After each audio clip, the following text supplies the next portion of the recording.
우리 믿음의 고백을 하는 게 드림으로 말씀 앞에 나가도록 하겠습니다. 하나님 나를 사랑하신다.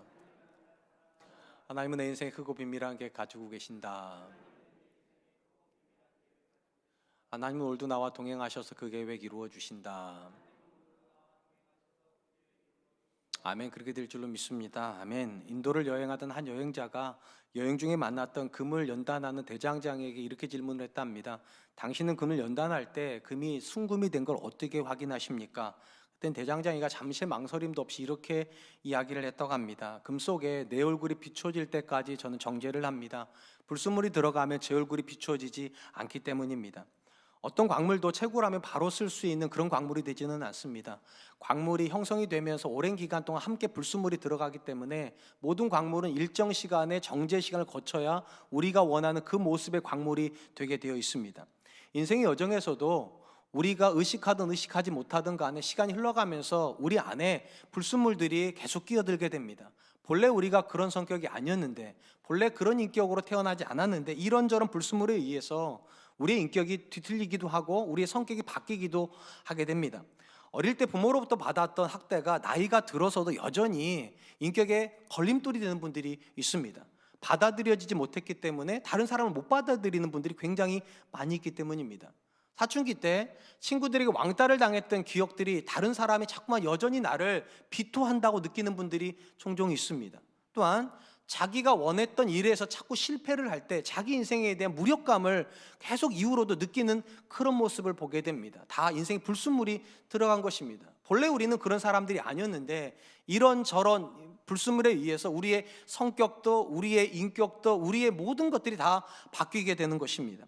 인생의 관점에서 불순물이 들어와 있는지 들어와 있지 않은지 어떻게 확인할 수 있겠습니까? 많은 경우에 인생에 불순물이 들어와 있는지는 내 자신을 보고 아는 것이 아니라 내 자신과 누군가의 관계를 보고 우리는 알게 됩니다. 마치 불순물이 끼어 있지 않은 순금에는 얼굴이 비춰지는 것처럼 한 사람의 인생 안에 불순물이 존재하지 않으면 누군가를 받아들이는 게 굉장히 쉬워집니다. 한 번만 생각해 보세요. 우리가 사람들이랑 같이 있을 때 항상 똑같은 감정을 느끼는 것이 아닙니다. 어떤 사람이랑 있을 때는 굉장히 마음이 편안하고요, 어떤 사람이랑 있을 때는 굉장히 마음이 불안합니다. 주로 언제 편안합니까? 상대방이 내 인격을 그대로 받아주고 있다고 느낄 때입니다. 그러니까 상대방의 인격이 굉장히 포용적이어서 내가 그 사람이랑 있을 때 그 사람으로부터 판단받고 있다, 정죄받고 있다, 교정당하고 있다고 느끼지 않을 때, 그 사람이 그대로 나를 투영시켜주고 있을 때 우리는 편안함을 느낍니다. 상대적으로 상대방이 이상하게 나를 자꾸 판단하고 있다, 나를 정죄하고 있다, 나를 고치려고 하고 있다, 이러면 우리는 그 사람이랑 하나가 되기가 어려워. 왜냐하면 그분이 나를 자꾸만 바깥으로 밀어내고 있기 때문입니다. 그런 점에서 우리 인격 안에 우리가 생각하는 것처럼 불순물이 존재하지 하는가 하지 않는가는 우리가 다른 사람을 받아들일 수 있는가 없는가를 보면 압니다. 자녀를 못 받아들이는 부모는요, 자녀에게 문제가 있기보다 보통 부모에게 문제가 있습니다. 다른 사람들에게 유난히 상처를 많이 받는 분들이 계십니까? 상대방이 나한테 상처를 준다고만 생각하지 마시고 내 안에 상처받았던 기억이 없었는지를 한번 돌아봐야 돼요.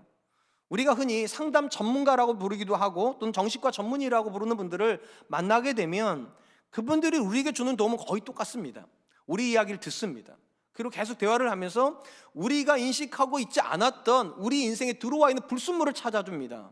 그리고 그 불순물을 조금씩 제거해 주는 것만으로도 신기하게도 불화를 겪었던 남편과의 관계가, 아내의 관계가 조금씩 좋아지고요, 도무지 이해가 되지 않았던 자녀의 행동들이 이해가 되면서 받아들여지는 모습을 보게 됩니다. 그러니까 인생 안에 불순물은 어떻게 체크합니까? 관계를 통해서 체크하는 겁니다. 또한 신앙의 영역에도요, 믿음이 제 기능을 하지 못하도록 만드는 불순물들은 존재합니다. 우리 성경에 보면 분명히 믿음이 있는데 어느 시점에 무엇이 들어오고 나서부터 그 사람의 믿음이 기능을 못하는 모습을 종종 보게 됩니다. 예를 들면 사울 같은 인물은요, 권력이 불순물이 됩니다. 그러니까 권력을 잡기 이전에 사울은 굉장히 겸손한 사람이고 하나님과 동행하는 사람이었는데 권력을 잡고 나자 그는 더 이상 믿음으로 반응을 못해요. 권력이 불순물이 돼버린 겁니다. 삼손의 경우에는 하나님께서 태어나기 전부터 그를 구별하여 나실인으로 세워놓으셨습니다. 그런데 이 삼손이 여인들을 만나면서부터 여인들이 불순물이 돼버립니다. 결과적으로 연인들 때문에 하나님 앞에서 서약했던 나실인의 고백을 다 포기해버리기 때문입니다. 신약 성경에 보면 물질이 불순물이 되는 사람도 있습니다. 예수님 찾아왔던 부자 청년이요. 그는 분명히 믿음이 있어요. 천국에 대한 열망도 있어요. 근데 물질을 못 보기 해가지고 결과적으로는 예수님을 떠나가는 그런 모습을 보여줍니다.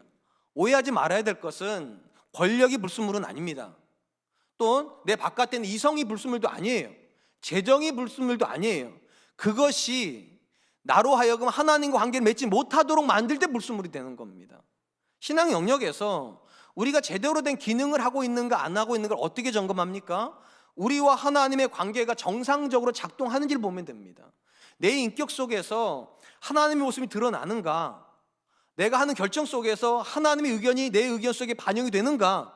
이거 들여다보면 기능을 하고 있는지 안 하고 있는지를 알 수 있어요. 성경에서 하나님께서 우리에게 요구하시는 회개라는 게 어떤 의미를 갖습니까? 단순히 잘못에 대한 반성입니까? 그렇지가 않아요. 회개라고 하는 것은 우리 안에 있는 불순물을 제거하는 거예요. 그것이 들어가 있기 때문에 하나님과 내가 못 만나는 거거든요. 그걸 빼내는 과정을 우리는 회개라고 그렇게 부르는 것입니다. 오늘 우리가 살펴보게 될 본문의 말씀은 갈라디아서이고, 앞으로 우리가 꽤 오랜 시간 이 본문들을 살펴보게 될 터인데, 이 갈라디아서는 사도 바울이 갈라디아에 있는 교인들에게 편지를 하는 것이고, 주로 어떤 내용을 가지고 있는가? 갈라디아 성도 안에 있는 불순물이 있다는 걸 지적하기 위해서, 특별히 율법주의라고 하는 불순물이 들어가 있습니다. 그리고 사도 바울은 그것이 그들의 신앙을 어떻게 망가뜨리고 있는지를 책망하고 교정하기 위해서 본 서신을 기록하게 됩니다. 먼저 바울은 갈라디아서를 시작하면서 그 편지를 쓰고 있는 자기 자신을 이렇게 소개합니다. 갈라디아서 1장 1절로 3절 말씀입니다. 사람들에게서 난 것도 아니요 사람으로 말미암은 것도 아니요 오직 예수 그리스도와 그를 죽은 자 가운데서 살리신 하나님 아버지로 말미암아 사도된 바울은 함께 있는 모든 형제로 더불어 갈라디아 여러 교회들에게 우리 하나님 아버지와 주 예수 그리스도로부터 은혜와 평강이 있기를 원하노라. 바울은 갈라디아 성도들에게 편지를 쓰면서 자기가 쓰고 있는 내용이 사람이 쓴 내용, 주관적인 내용이 아니라 하나님이 그를 통해서 주신 메시지라는 걸 분명히 하기 위해서 그의 사도권이 하나님께로부터 왔다라고 그렇게 이야기를 합니다. 그리고 나서 그들에게 이렇게 축복을 해요. 너희에게 은혜와 평강이 있기를 원하노라. 우리 성경에 은혜라고 번역된 이 단어의 전체적인 뜻은요, 하나님과 우리의 관계가 회복되었다는 뜻입니다. 본래 우리는 하나님과 원수 관계였죠. 왜냐하면 우리는 죄인이었기 때문입니다. 그런데 예수 그리스도 안에서 하나님께서 우리를 자녀 삼아 주시는 이게 은혜의 본질이에요. 그리고 그 다음에 나오는 평강은 우리가 하나님과 화목되었기 때문에 누리는 모든 확신에 대한 고백인 겁니다. 적어도 하나님께서 우리를 사랑하셔서 아들을 내어주시고 그래서 우리가 하나님 자녀가 되었다면 그 하나님이 내 편이시겠죠. 그 하나님이 나를 도와주시겠죠. 이 모든 상태를 포괄하고 있는 상태가 평강의 상태입니다. 우리가 본문에서 먼저 주목하려고 하는 것은 하나님으로부터 받게 되는 은혜와 평강은 하나의 통로가 있다는 거예요. 바른 관계에서 온다는 겁니다. 하나님과 우리가 바른 관계에서 만날 때에만 은혜와 평강이 흘러오고, 은혜와 평강이 지금 우리 인생에 없다면 불순물이 들어가 있다는 거예요. 그럼 어떤 관계가 바른 관계이고 또 어떤 관계가 불순물이 들어가 있는 관계인가? 오늘 본문에 보시면 은혜와 평강이 어떻게 온다고 되어 있는가? 하나님 아버지와 주 예수 그리스도로부터 이렇게 되어 있어요. 그러니까 하나님과는 어떤 관계를 맺어야 되는가? 아버지와 자녀의 관계로 맺어야 되는 친밀함입니다. 또한 예수님과는 어떤 관계를 맺어야 되는가? 주 예수 그리스도에 되어 있어요. 이 주라는 단어는 어떤 거에 대한 상응이냐면 종에 대한 상응입니다. 그러니까 우리는 예수님과는 주인과 종의 관계로 만나야 된다는 겁니다. 이 관계가요 굉장히 이율 배반적이에요. 왜냐하면 아버지와하고는 굉장히 친밀하게 만나는 관계예요. 아버지와 자녀니까. 근데 주인과 종은 이 관계랑 좀 달라요. 이 관계는요 경계가 있어요. 침범할 수 없는 경계선을, 주인이고 종이에요. 여긴 두려움이 있어야 됩니다. 그러니까 단순히 말하면 예수님께서 또 하나님께서 우리에게 주신 복음의 본질은 뭐냐? 우리와 하나님의 관계가요 약간 독특해야 된다는 거예요. 친밀하면서 두려워해야 돼요. 이걸 구약성경은 뭐라고 번역을 했는가? 경외라고 번역을 했습니다. 앞에서 쓴 표현대로 그대로 말하면 하나님을 친밀하게 생각하지만 여전히 두려워해야 된다. 그럴 때 우리 안에 하나님의 은혜가, 하나님의 평강이 흘러오게 된다는 것입니다. 약간 막연하니까 좀 구체적인 이야기를 좀 해보죠. 제가 언젠가 인터넷에서 한 목사님의 설교를 듣다가 설교를 잠깐 멈춰놓고 굉장히 오랫동안 생각했던 적이 있습니다. 이 설교는 여자 목사님이 하고 계셨는데 우리가 너무 잘 아는 아버지를 두고 계신 목사님이십니다. 이분께서 설교를 하시는데 어떤 독특한 표현을 쓰시는데 그 표현이 자꾸만 저로 하여금 멈칫멈칫하게 만들었습니다. 이분이 이렇게 말씀하셨어요. 오빠 예수님. 그러니까 성도들한테 계속 그러는 거예요. 예수님을 오빠라고 부르라고. 남자 성도들한테는 형님 예수님이라고 부르라고. 그래야 친밀해지는 거라고. 그래야 하나님의 임재 속으로 들어가는 거라고. 그분의 논리는 이런 거예요.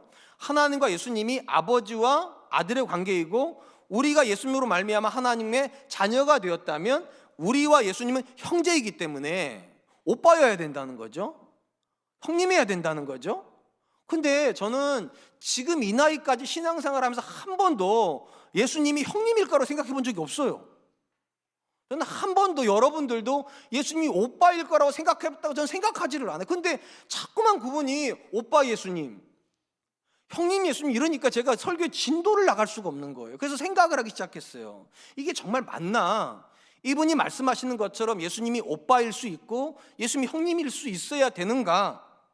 근데 조금만 생각해 보다가 이건 아니다라는 생각이 들었어요. 왜냐하면 우리와 예수님 사이에는 넘을 수 없는 경계선이 있기 때문입니다. 무슨 말인가 하면 이론적으로 말하면 분명히 하나님과 예수님이 아버지와 아들이고 나와 하나님이 아버지와 아들 관계이기 때문에 예수님과 나는 같아야 되는 것 같아요.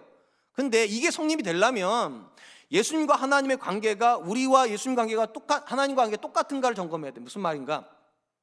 예수님은 하나님을 아버지라고 불러요. 그런데 예수님과 하나님은 똑같이 하나님이세요. 성부 하나님, 성자 하나님. 오죽하면 예수님 뭐라고 말씀하셨습니까? 나와 아버지는 하나다 그랬어요. 그러니까 똑같이 하나님이신데 다만 예수님께서 하나님을 아버지라 부르시는 거예요. 만약 우리가 예수님을 오빠 또는 예수님을 형님이라 부르려면 우리도 이래야 되는 거예요. 내가 하나님 믿는 순간 나도 하나님이 돼야 돼요. 그래서 나와 하나님이 같기 때문에 내가 예수님한테 오빠라고 부를 수 있어요. 근데 우리 중에 누구도 내가 하나님의 자녀가 되었기 때문에 내가 하나님과 똑같다 말할 수 없을 겁니다. 경계가 있어요. 아무리 우리가 하나님의 자녀가 되었어도 우리는 피조물, 하나님은 창조주, 우리는 종, 하나님은 주인, 넘을 수 없는 경계가 있습니다. 그렇기 때문에 친밀하지만 넘어가면 안 되는 선이 있어요. 하나님은 아버지이실 수는 있어도 예수님이 오빠면 안 되는 거죠.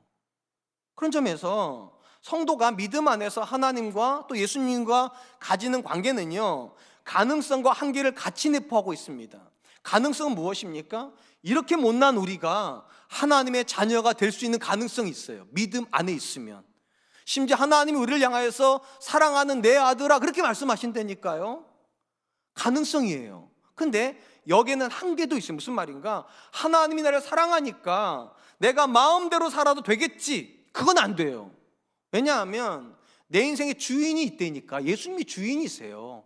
그러니까 예수님이 원하는 삶을 살아야 되는 거지 내 마음대로 사는데도 하나님이 나를 사랑한다 있을 수 없는 일이에요. 친밀하지만 경계는 존재한다. 그래서 사도 바울이 자기가 예수님 만나고 나서의 삶을 뭐라고 말합니까? 이제는 내가 사는 것이 아니라 내 안에 그리스도가 산다. 무슨 말입니까? 이전에는 내가 원하는 대로 살아도 됐다는 거예요. 내가 주인이었으니까. 근데 내가 예수님을 만나는 순간 예수님이 주인이시잖아요. 이제 내 마음대로 못 산다는 거예요. 물어봐야 돼요. 내가 이렇게 살아도 예수님이 하실까? 내가 이런 말을 해도 예수님이 괜찮다고 하실까? 내가 이런 관계를 맺어도 예수님이 괜찮다고 하실까? 그래서 이제는 내가 살 수가 없죠. 하나님이 친밀하시지만 그 하나님께 나아가는 통로가 되신 예수님 내 주인이시기 때문에 그 주인을 거쳐가야지만 하나님 앞에 가는 거예요. 그래서 바울이 말하는 겁니다. 하나님 아버지와 주 예수 그리스도로부터 이 관계가 정립되어 있는 사람들에게만 은혜와 평강이 임한다. 이 말을 뒤집어 보면 우리 안에 하나님의 은혜가 없다면, 우리 안에 하나님의 평강이 없다면 뭔가 불순물이 들어가 있는 거예요. 하나님과 잘못된 관계의 틀에서 만나고 있고 예수님과 잘못된 관계를 형성하고 있으면 은혜와 평강은 오지 않습니다. 사랑하는 성도 여러분, 우리가 하나님을 아버지로 만나지 못하는 게 왜 신앙에 문제가 됩니까? 하나님을 아버지로 친밀하게 만나지 못하면 은혜가 막히기 때문입니다. 여러분 어떻게 생각하시는지 모르겠지만 제가 자녀들한테 화를 낼 것 같이 생겼습니까? 우리 교회 사모님들이 그러셨다는 거예요. 아니 우리 담임 목사님 보면 절대로 화 안 내실 것 같다고. 제가 그런 사람이에요. 근데 안타깝게도 보이는 건 그렇지만 실상 화를 냅니다. 제가 웬만하면 다른 사람한테 화를 안 내는데 우리 애들한테 가끔씩 화를 내요. 그러면 여러분 우리 애들이 아빠가 화를 내면 저를 다 이해하고 화를 내줘도 여전히 친근하게 저를 대할까요? 아닙니다. 저랑 관계가 틀어져요. 우리 애들이 이렇게 생각하겠죠. 아빠가 나를 밀쳐낸다고, 친밀하지 않다고 그러면 그때부터 뭔가 필요하면 아빠한테 직접 얘기하지 않습니다. 어떻게 합니까? 엄마한테 가요. 엄마 나 이번 주에 돈 내야 되는데 아빠한테 얘기 좀 해줘. 내가 아빠한테 말 못하겠어. 관계가 친밀해지지 않으면요 접근하기가 어렵습니다. 접근하기가 어려우면 하나님의 은혜가 막혀요. 성경에 보니까 이렇게 되어 있어요. 때를 따라 돕는 은혜를 얻기 위하여 은혜의 보좌 앞에 담대히 나아갈 것이니라. 하나님과 친밀함을 느끼고 있는 사람이라야 하나님이 은혜 주실 걸 믿어요. 하나님 나를 받아주실 거니까, 하나님 나를 밀쳐내지 않으실 거니까. 근데 하나님이 불편한 분들이 있어요. 막 혼내실 것 같고 나를 책망하실 것 같고 그럼 나가는 게 불편하죠. 그래서 친밀함이 막히면 은혜가 같이 막혀버리는 겁니다. 또한 예수님과의 관계에서 예수님이 내 인생의 주인이 안 되면 어떤 문제가 벌어집니까? 평강은 오지 않습니다. 왜 제가 이렇게 말씀드리는가 하면 우리가 구약성경도 마찬가지고 신약성경에서도 하나님이 성도를 만나는 기본 전제가 있어요. 성경이 이렇게 말해요. 너희 하나님 아버지가 완전하시니 너희도 완전하리. 이게 신약의 이야기고요. 구약은 너희는 거룩하라. 이는 나 여호와 너희 하나님이 거룩함이니라. 하나님이 누구랑 만나시는가? 거룩한 사람이랑 만나신다니까요. 죄가 있고 이 안에서 하나님을 밀어내려고 하는 그런 본성이 있는 사람이라 화목하시는 게 아니라 하나님의 본성을 따라 거룩하려고 하는 사람과 연합을 하시는 거예요. 그래서 하나님께서 자신에게 어느 통로에 예수님을 놔두신 겁니다. 예수님이 주인으로 계실 때 우리는 거룩해져요. 왠 질문을 하게 되거든요. 내가 이렇게 살아도 예수님이 괜찮다고 하실까? 이 질문을 할 거거든요. 그러면 거룩해지고 그 사람이 하나님과 평강의 관계를 누리게 되는 거예요. 한번 스스로 물어보시기 바랍니다. 여러분들에게는 이 친밀함과 두려움이라고 하는 어찌 보면 같이 못 갈 것 같은 이 두 단어가 신앙이란 틀 안에 존재합니까? 그래서 친밀하지만 두려워하십니까? 이 고백이 없다면 우리는 불순물이 낀 거예요. 너무 하나님을 함부로 하는 것도 불순물이고요, 너무 하나님을 멀리 하는 것도 불순물이에요. 적당한 거리가 있어요. 하나님을 아버지로 고백하지만 그 하나님이 내 인생에 판단을 하시는 주인이시다, 이 고백이 있을 때 우리는 그 안에서 하나님 주신 은혜와 평강을 소유하게 될 줄로 믿습니다. 한편 바울은 성도가 율법이 아니라 오직 예수 그리스도에 의해서만 구원을 얻을 수밖에 없는 이유에 대해서 이렇게 이야기를 해줍니다. 4절로 5절입니다. 그리스도께서 하나님 곧 우리 아버지의 뜻을 따라 이 악한 세대에서 우리를 건지시려고 우리 죄를 대속하기 위하여 자기 몸을 주셨으니 영광이 그에게 세세토록 있을지어다. 아멘. 바울은 한 사람이 얻게 되는 구원의 본질을요, 예수께서 우리 죄를 위하여 자기를 주신 걸로 규정을 합니다. 그리고 예수님께서 자기를 주신 사건을 설명을 할 때 어떤 단어를 쓰는가? 대속이라는 단어를 써요. 이 대속이라는 단어의 문자적인 뜻은요, 대신 갚아줬다는 겁니다. 본래는 내가 갚아야 되는 건데 하나님이 아들을 통해서 갚아주셨고, 그 말을 죽음으로 해석을 하면 본래는 내가 죽었어야 되는데 나를 죽이신 것이 아니라 대신 예수님을 죽이심으로 우리가 구원을 받았다. 여기서 진짜 중요한 건 이 예수님께서 대신 갚으신 이 사건은 누구의 뜻이었냐는 거예요. 여기 이렇게 되어 있어요. 아버지의 뜻을 따라. 쉽게 말하면 우리가 하나님께 가가지고 하나님, 내가 내 죄값을 치를 수 있는 능력이 안 되니까 하나님이 대신 갚아주세요, 이렇게 말한 게 아니라 우리는 요청하지도 않았는데 하나님이 먼저 뜻을 정하셔서 하나님의 아들로 하여금 우리를 위해서 대신 갚아주라고 말씀하셨다는 거예요. 이게 왜 놀라운가 하면 이 지점에서 기독교의 구원관과 일반 종교의 구원관이 갈리기 때문입니다. 일반 종교는요, 모든 구원의 출발점은 개인의 의지로부터 출발돼요. 내가 이렇게 살면 안 돼, 이제부터 나는 종교에 귀의할 거야, 사람의 뜻으로 시작이 돼요. 내가 신을 찾아야 되겠다고, 내가 믿을 수 있는 신을 찾아야 되겠다, 이렇게 시작이 돼요. 근데 기독교의 출발은 뭐냐? 아버지의 뜻이에요. 하나님이 우리를 찾아오시겠다고 작정하셨고, 하나님이 우리를 찾아오시기 위해서 값이 치루어져야 되기 때문에 하나님이 치르시겠다고 작정하셔서, 우리가 값을 내기 이전에 하나님이 먼저 값을 내주셔서 우리의 구원이 성취가 됐다. 그래서 바울이 이렇게 말하는 겁니다. 영광이 오직 하나님께만 있어야 된다. 왜냐? 우리가 한 게 아니니까. 이 부분에서 우리가 두 번째로 주목할 것은, 우리가 얻은 구원에서 절대적인 영광은 하나님께로만 가야 된다. 우리가 무언가를 했기 때문이 아니라 오직 하나님이 모든 걸 다 하셨기 때문입니다. 우리 안에 한번 여쭤볼게요. 신앙에 대한 감격이 있으십니까? 여러분들은 여러분이 하나님의 자녀가 돼서 이렇게 신앙생활을 하고 있다는 것이 감격이십니까? 아니면 이게 어느 순간 일상적인 고백이 돼버리셨습니까? 굉장히 많은 분들은요, 어느 순간 이게 일상의 고백이 돼버렸어요. 왜냐하면 이렇게 생각하시니까, 내가 예배 드리고 있으니까, 내가 헌신하고 있으니까, 내가 내 자녀를 하나님의 자녀로 키우려고 노력하고 있으니까 하나님이 나한테 잘해주시는 거지.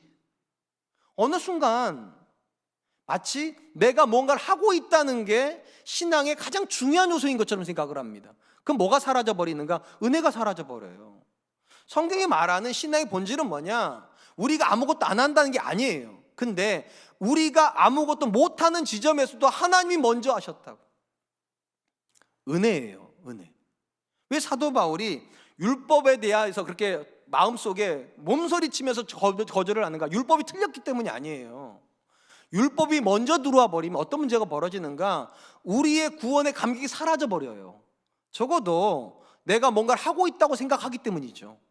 나는 할례를 행했고, 나는 안식일을 지키고 있고, 나는 11조를 드리고 있고, 나는 율법을 책을 읽고 있으니까, 성경 읽고 있으니까 하나님이 나를 사랑하시지. 이렇게 되면 절대적인 감격이 사라져 버려요. 사도 바울이 그래서 말하는 거예요. 왜 우리의 구원이 절대적인 하나님께만 영광이 돼야 되는가? 하나님이 우리의 행위를 보시고 또는 우리의 희생을 보시고 구원하신 것이 아니라 오직 하나님의 뜻에 따라 그 아들을 대속의 제물로 주심으로 우리가 구원을 받았다면 이거는 은혜일 수밖에 없다. 구원은 절대적으로 은혜여야 되고요, 우리의 신앙을 설명하는 모든 단어도 은혜여야만 합니다. 우리가 무언가를 하고 있는 게 아니라 하나님이 우리 안에서 무언가를 하고 계시기 때문입니다. 여기서 우리가 주목할 건, 왜 율법의 행위로는 우리가 구원을 받을 수 없는가? 왜 율법이 우리 인생에 구원의 영역에 들어오면 안 되는가? 왜냐하면 하나님이 율법을 주신 목적이 우리가 생각하는 것과 다르기 때문입니다. 사도 바울이 로마서에서 뭐라고 말을 하는가? 로마서 3장 20절 말씀. 그러므로 율법의 행위로 그의 앞에 의롭다 하심을 얻을 육체가 없나니 율법으로는 죄를 깨달음이니라. 전통적으로 유대인들은 어떻게 생각을 했는가? 하나님 주신 율법을 잘 지키면 하나님 앞에 의로움을 얻고 구원을 얻는다 생각했어요. 그러니까 율법을 지키면 지킬수록 유대인들은 당당해지는 거예요. 왜냐? 내가 이 정도 있으니까. 그래서 하나님 관계가 다 망가지는 거예요. 교만해지니까. 근데 바울은 뭐라고 말하는가? 잘못 이해한 거라는 거예요. 하나님이 왜 율법을 주셨는가? 너희가 하나님의 기준을 지킬 수 없는 존재라는 걸 알게 하시려고 너희한테 율법을 준 거라고. 그런 관점에서 놓고 보면 이스라엘과 이방인들의 차이가 뭡니까? 율법만 놓고 보면 이스라엘 사람들이 율법을 가지고 있고 이방인들 율법이 없어요. 그리고 율법을 가지고 있는 유대인들이 복을 받았다고 말을 하는 겁니다. 근데 왜 복을 받았냐는 거예요. 율법을 지켜서 구원받았으니까 아니에요. 바울의 생각은 이런 거예요. 율법 안에서 그들은 자기들이 하나님의 기준인 율법을 지킬 수 없다는 사실을 깨달아서 내게는 하나님이 필요합니다, 이렇게 말할 수 있어야 된다는 거예요. 내게는 하나님이 필요합니다. 이거 가르쳐 주시려고 율법을 주신 거라는 거예요. 상대적으로 이방인들은 율법을 읽은 적이 없기 때문에 자기들이 하나님의 기준을 충족시킬 수 없다는 걸 모른다는 거예요. 그래서 하나님을 안 찾는다는 거예요. 신앙 안에서 어떤 사람이 정말 하나님께 간절해집니까? 내가 아무것도 할 수 없다고 느끼는 사람이요. 나는 무능하다, 나는 아무것도 할 수 없다, 정말 내 자녀한테 해줄 게 아무것도 없다, 이럴 때 간절해져요. 율법이 하는 역할이 그 역할이라는 거예요. 내가 아무것도 할 수 없는 죄인이라는 걸 깨닫게 하시려고. 하나님의 말씀 한 구절조차도 지킬 수 없는 내가 어떻게 구원을 받아요? 내가 어떻게 내 자녀를 새롭게 할 수 있어요? 그거 깨닫게 하시려고 율법을 줬는데 안타깝게도 유대인들은 자꾸만 이걸 지켜서 구원을 받으려고 한다는 거예요. 그래서 이방인들과 별 차이가 없는 지점에 가버린다는 거예요. 둘 다 교만해지니까. 한번 스스로 물어보시기 바랍니다. 교회를 다니는 저와 여러분과 교회 바깥에 있는 넌크리스찬들의 차이가 뭘까요? 많은 차이가 있겠죠. 주일날 우리는 교회 오는데 그분들은 주일날 교외로 나간다고 제가 자주 말씀드리잖아요.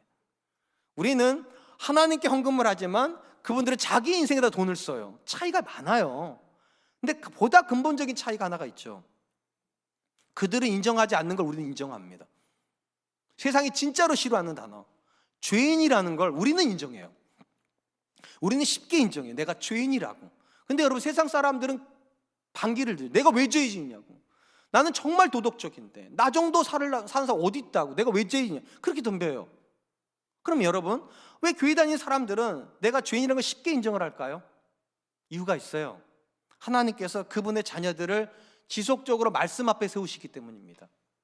말씀이 어떤 역할을 하는가? 히브리서 보면 이렇게 되어 있어요. 히브리서 4장 12절 말씀, 하나님의 말씀은 살아있고 활력이 있어 좌우의 날선 어떤 검보다도 예리하여 혼과 영과 관절과 골수를 찔러 쪼개기까지 하며 또 마음의 생각과 뜻을 판단하나니.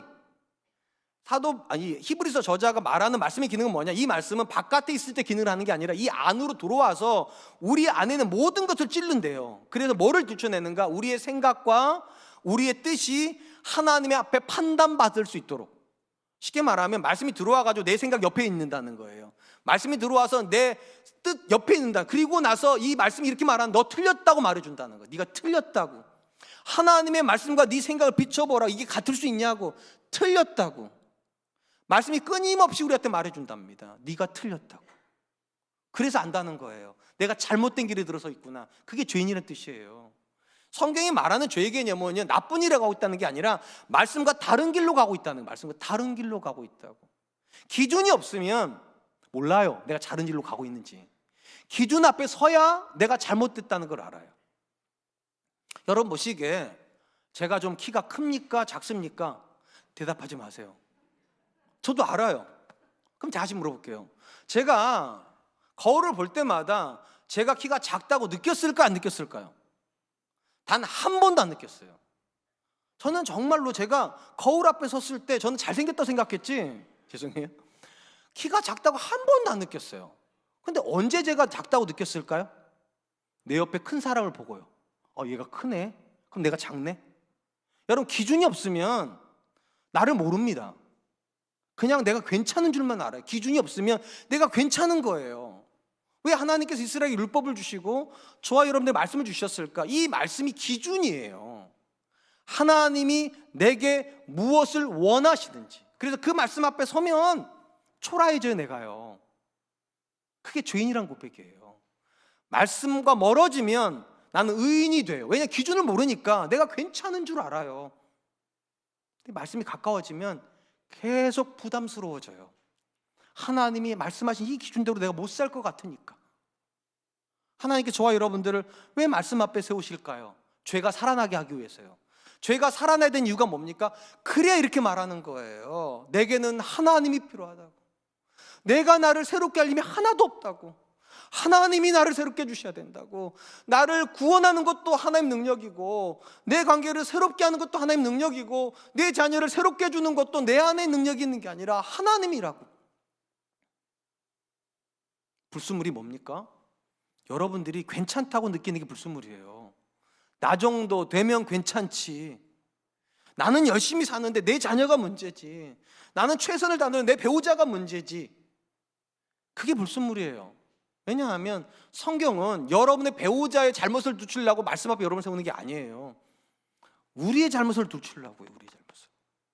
그리고 오직 하나님의 은혜로만 내가 새로워진다. 사랑하는 성도 여러분, 하나님께서 저와 여러분들을 말씀 앞에 세우신 이유가 간단해요. 절망시키시려고요.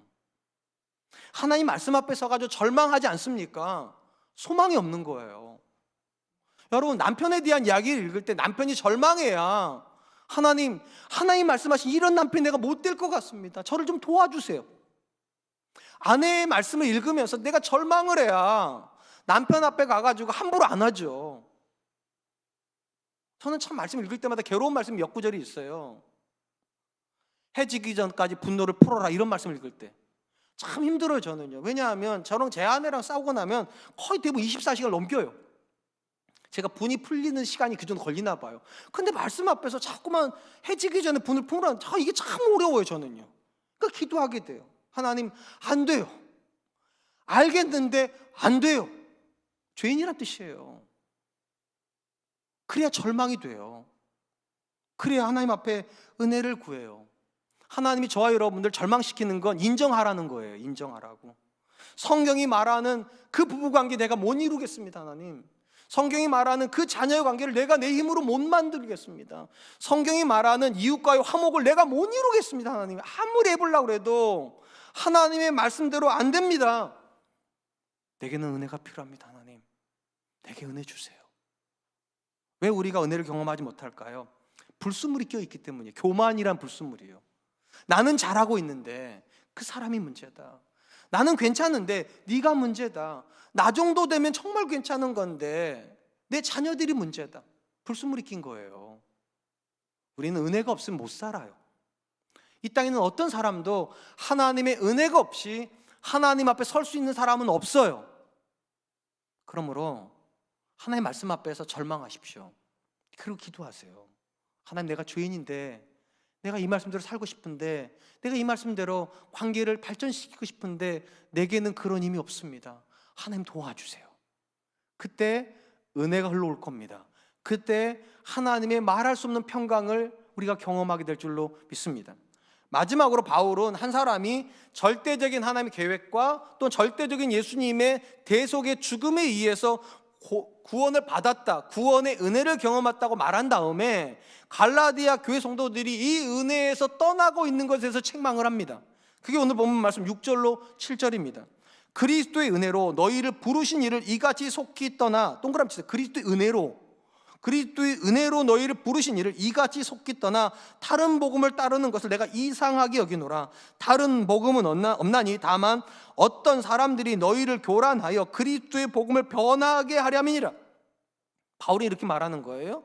너희가 하나님의 자녀가 되고 예수님이 너희의 주인이 된 건 절대적인 그리스도의 은혜로 말미암은 것인데, 어느 순간 너희가 이 은혜를 버리고 다른 무언가에 지금 창념하고 있다는 거예요. 그리고 사도 바울은 그들이 창념하고 있는 유대인들이 말한 율법주의를 다른 복음이라고 말합니다. 다른 복음. 왜 유대인들이 말하는 율법주의가 다른 복음일까? 비슷한 복음이기 때문입니다. 유대 율법주의자들도요, 그들도 교회 다니는 사람들이었습니다. 그리고 교회 들어와서 그들이 쓰는 단어들이 다 똑같아요. 하나님이란 다 쓰고, 예수님 쓰고, 성령님 쓰고, 율법 쓰고, 순종수 다 단어를 똑같이 써요. 그러니까 복음이랑 비슷해 보여요. 근데 왜 다른 복음이냐? 강조점이 다르다는 거예요. 은혜를 강조해야 되는데 은혜가 아니라 율법을 강조한다는 거예요. 율법을요. 단어는 똑같은데 몸의 중심이 기울어져 있다는 거예요. 다른 쪽으로. 그래서 바울이 말하는 거예요. 다른 복음은 없다. 우리 성경이 다른 복음은 없다라고 번역을 했지만 헬라어 원문을 그대로 번역을 하면 그것은 다른 것이 아닙니다입니다. 쉽게 말하면 그것은 다른 것이 아니라 완전히 틀린 거라고. 비슷한 게 아니라 틀린 거라고. 그래서 메시지 성경을 쓴 유진 피터슨 목사님이 이 본문을 이렇게 번역을 했습니다. 그것은 사소한 차이 정도가 아닙니다. 그것은 완전히 다른 메시지, 이질적인 메시지라고 할 수도 없는 것, 하나님에 관한 완전한 거짓말이기 때문입니다. 단어가 똑같은데요, 어디다 강조점을 두느냐에 따라서 복음이 아니래요. 아예 틀린 말이 돼버린다고. 은혜가 강조가 돼야 되는데 어느 순간 은혜는 온데간데 없고 내가 어떻게 살고 있다, 내가 뭘 하고 있다, 내가 율법을 지키고 있다, 이게 강조점이 되는 순간 비슷하다고 느낄 수 있을지 몰라도 그건 복음 아니다. 여기서 우리가 마지막으로 주목하려는 건 이것입니다. 성경이 말하는 진리는 비슷한 걸 진리라고 말하지 않습니다. 비슷해도 진리가 아닙니다. 똑같아야 진리입니다. 성경이 강조하는 걸 내가 똑같이 강조해야 되고, 성경이 버리는 걸 나도 버려야 그게 진리지. 성경이 버리고 있는 걸 내가 강조하고 있다, 복음 아니래요. 그건 이단이래요. 그건 틀린 거래요. 그런 점에서 여러분, 누군가 여러분들에게 하나님에 대한 이야기를 하고 예수님에 대한 이야기를 하고 말씀에 대한 이야기를 하고 있을지라도 조심해야 돼요. 비슷하다고 진리는 아니에요. 강조점이 잘못된 데 들어가면 복음이 망가진대요. 바울은 계속 말하는 게 뭡니까? 은혜예요, 은혜. 은혜가 핵심이다. 근데 어느 순간 갈라디아 교회 안에서 어떤 단어가 핵심이 돼버리는가? 율법의 핵심이 돼버렸다, 율법이. 조심해야 될 게 있어요. 여러분, 율법이 나쁜 겁니까? 아니에요. 왜 안 나쁜 겁니까? 율법을 누굴 통해서 주셨습니까? 모세를 통해서 주셨어요. 하나님을 대면하여 알고 있는 그 거룩한 사람을 통해서 율법을 주셨기 때문에 이 율법은 거룩한 거예요. 근데 왜 율법이 강조가 되면 안 되는 겁니까? 이유가 있어요. 구원하고 율법은 상관이 없기 때문입니다. 그러면 구원은 뭐랑만 관련이 있습니까? 은혜랑만 관련이 있어요. 그러니까 우리가 하나님의 자녀가 되고 하나님 앞에 구원을 받기 위해서 율법이 필요하지는 않아요. 오직 뭐만 있으면 된다. 오직 구원이면 된다. 아니, 오직 은혜면 된다는 거예요. 그럼 이렇게 질문할 수 있어요. 그러면 율법은 무엇이랑 관계를 맺습니까? 율법은 거듭남이랑 관계를 맺습니다. 쉽게 말하면 우리가 예수 그리스도를 믿어 거듭나기 이전에 우리 상태는 죄인의 상태고요, 죄인들은 하나님의 율법을 지킬 수 없습니다. 상대적으로 이 사람이 거듭나게 되면 이 사람의 거듭남은 은혜로 말미암은 거듭남이기 때문에 감격이 있어요. 나 같은 사람이 뭐라고 하나님이 나를 자녀 삼아주시나. 이 감격이 이 사람 움직여요. 그리고 이렇게 하죠. 무엇을 하여 주를 기쁘시게 할 수 있을까? 나를 이처럼 사랑해 주시는데, 나를 이처럼 귀하게 여겨주시는데 나는 무엇을 하여야 주를 기쁘시게 할 수 있을까? 이 마음에서 율법의 순종이 나와요. 그러면 이렇게 순종하는 사람은요, 이 순종을 통해서 열매를 맺어도 뭐라고 말하는가? 내가 대단하다가 아니에요. 나의 나 된 것은 하나님의 은혜로 된 것이다. 분명히 믿음 안에 율법의 자리가 있습니다. 분명히 믿음 안에 순종의 자리가 있어요. 그런데 절대로 은혜 뒤에 와야 돼요. 은혜가 강권해서 순종을 해야 이게 복음이지, 이게 앞으로 올 때가 있어요. 내가 순종을 해야 하나님이 나를 사랑하시고 복을 주신다. 그럼 관계가 망가져 버리는 거예요. 그건 더 이상 은혜가 아니니까. 여러분, 은혜가 뭡니까?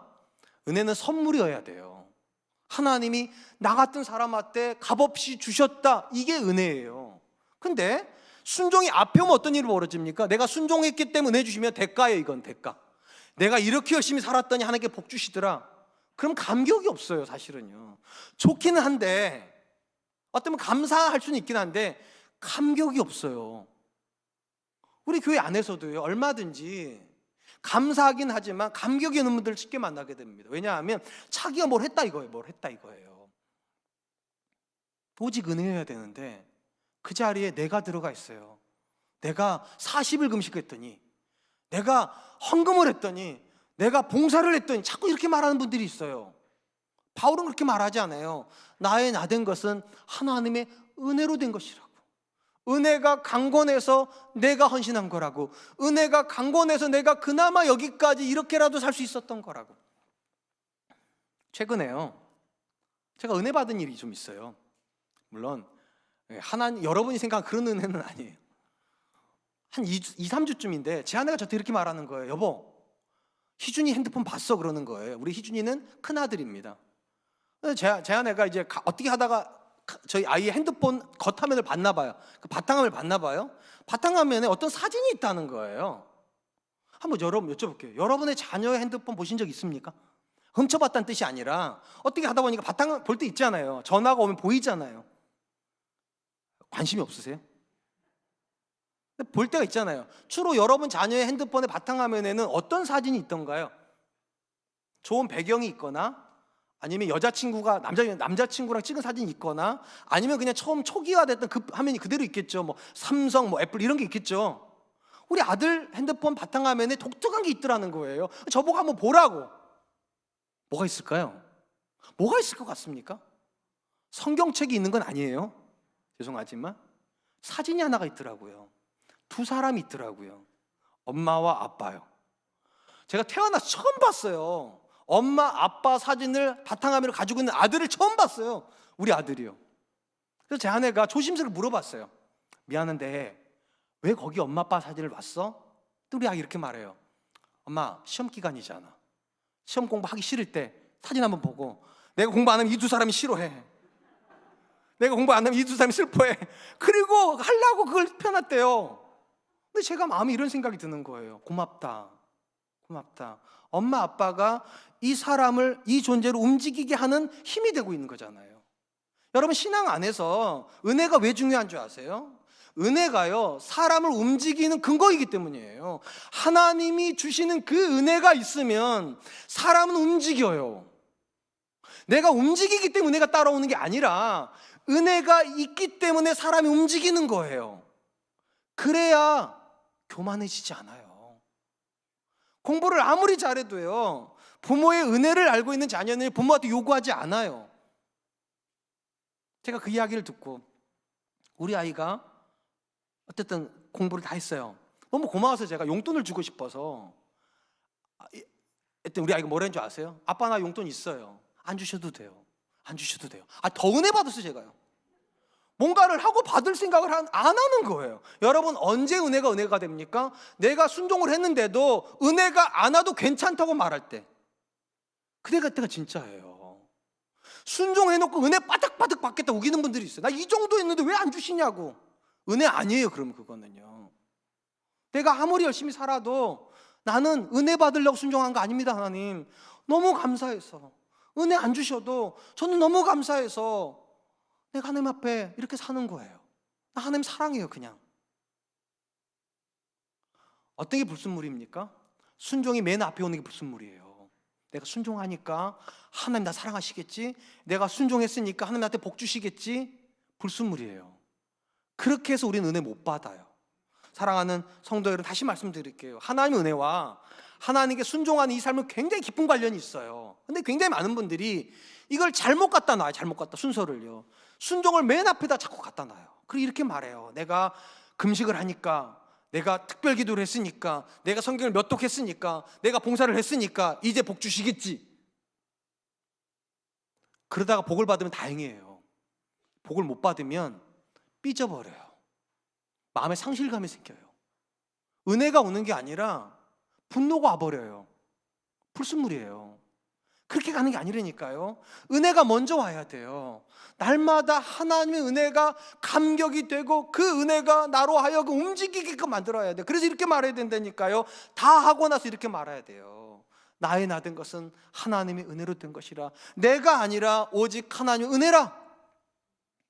지금 여러분들에게 있어서 순종은 어떤 의미를 갖습니까? 순종이 혹시 여러분들의 불순물처럼 되지는 않습니까? 순종했기 때문에 하나님을 자꾸만 판단하려고 하지는 않습니까? 순종을 은혜 뒤로 보내세요. 은혜가 맨 앞에 와 있어야 돼요. 하나님이 나를 사랑하신다. 하나님이 내 인생에 계신다. 내가 도대체 뭐라고 하나님께서 나를 이처럼 사랑해 주시나? 그리고 그 은혜에 감격해서 오늘 질문하세요. 그러면 나는 어떻게 살아야 될까? 이 은혜에 나는 어떻게 보답해야 될까? 은혜가 움직이면 신앙은 문제 없습니다. 은혜가 움직이면 복을 못 받아도 문제 없습니다. 전 저와 여러분들이 그런 신앙생활 할 수 있기를 축원드리겠습니다. 이제 말씀을 맺으려고 합니다. 하나님과 성도의 관계 속에도 불순물이 들어옵니다. 불순물이 들어오면 하나님이 내 인생에서 점점 멀어집니다. 오늘 보면 사도 바울이 갈라디아 교회 성도들한테 조심하라고 말하는 게 세 가지예요. 전체적으로 보면 첫 번째, 하나님과 바른 관계를 맺지 않으면 은혜와 평강이 막힌다는 거예요. 하나님은 친밀의 대상이고 예수님은 두려움의 대상이에요. 그래서 친밀하지만 두려움으로 하나님 앞에 서야 돼요. 두 번째, 하나님 앞에서 우리는 절대적으로 죄인이어야 돼요. 의인 아니에요. 우리는요. 그래서 이렇게 말해야 돼요. 내게는 하나님의 은혜밖에 없습니다. 내게는 하나님의 은혜가 필요합니다. 이게 바른 관계예요. 세 번째, 여러분들이 순종할 때에도요, 중심을 잘 잡아야 돼요. 은혜 앞에 순종이 오면 불순물이에요. 은혜가 맨 앞에 오고 그 은혜가 나를 강권함으로 감사함으로 순종하고 있어야 그 지점에서 우리가 은혜를 만날 때 진짜 은혜가 되고, 심지어 그 지점에서 고난을 만나도 아무 문제가 없는 거예요. 왜냐? 우리는 조건을 달고 순종한 게 아니니까. 저와 여러분들이 하나님 앞에서 살게 된 2022년에 우리 인생에 혹시라도 존재하는 불순물들이 있었다면 그 불순물을 빼면서 하나님의 은혜와 평강을 날마다 누릴 수 있기를 주님의 이름으로 축원드리겠습니다. 이 시간 주신 말씀을 기억하면서 세 가지를 위해서 기도하겠습니다. 첫 번째, 하나님과 바른 관계 안에서 만나게 해주십시오. 친밀하지만 두려워하게 해주십시오. 두 번째로, 하나님, 내가 죄인인 걸 날마다 고백하고 내게는 은혜가 필요하다는 사실을 인정함으로 은혜의 보좌 앞으로 나가는 그런 사람 되게 해주십시오. 세 번째, 하나님, 내가 순종할지라도 내 순종을 자랑하는 사람 되지 않도록 은혜가 맨 앞에 오고 그 은혜가 강권함으로 순종하는 사람 되게 주십시오. 우리 같이 한 번만 기도하도록 하겠습니다. 기도하겠습니다. 하나님, 하나님 감사합니다. 하나님 앞에서